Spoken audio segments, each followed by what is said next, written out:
రోజా గారు ప్రతిసారి వచ్చినప్పుడు ఒక 40-50 మంది గుంపుని ఎమ్మటేసుకొచ్చి ప్రత్యేక దర్శనం చేయించుకుని వాళ్ళ దగ్గర డబ్బులు వసూలు చేసుకుంటుందన్నది మీడియాలో వీడియోల్లో కూడా వచ్చింది కదండి. ఆ వీడియో ఎవిడెన్స్ చాలదా అండి ఆమె మీద చర్య తీసుకోవడానికి?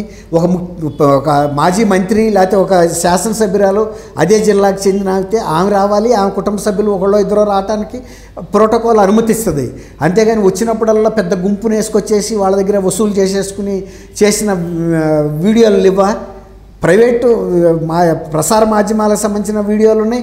ఈవెన్ టీటీడీలో కూడా రికార్డ్ అయిన వీటిని భద్రపరచండి. ఇప్పటికైనా రోజా గారు ప్రతిసారి వచ్చినప్పుడు వచ్చిన దృశ్యాలన్నింటినీ కనుక భద్రపరిస్తే రేపు మీరు అన్నారు కదా ఐజీ లెవెల్ అవకతవకల మీద ఎంక్వైరీ, ఇది కూడా వన్ ఆఫ్ ద ఇష్యూ అనే.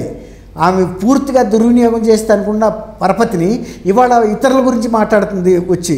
తర్వాత మాడవీధుల్లో ఆమె వచ్చినప్పుడల్లా ప్రెస్ కాన్ఫరెన్స్లు పెట్టి రాజకీయ విమర్శలు చేయలేదా? ఎలా చేస్తారండి? కాబట్టి తిరుపతి దేవస్థానానికి తల్లి తండ్రి లేరు, మనం స్వామివారి ఇవన్నీ చూడరనుకుంటే గతంలో కూడా కొంతమంది నాయకులే అపచారాలు చేస్తే ఎగిరిపోయారు. ఎవరు రాజకీయంగా శ్రీవారిని ఉపయోగించుకోదలుచుకున్నా దానికి మూల్యం చెల్లించాల్సి వస్తుంది.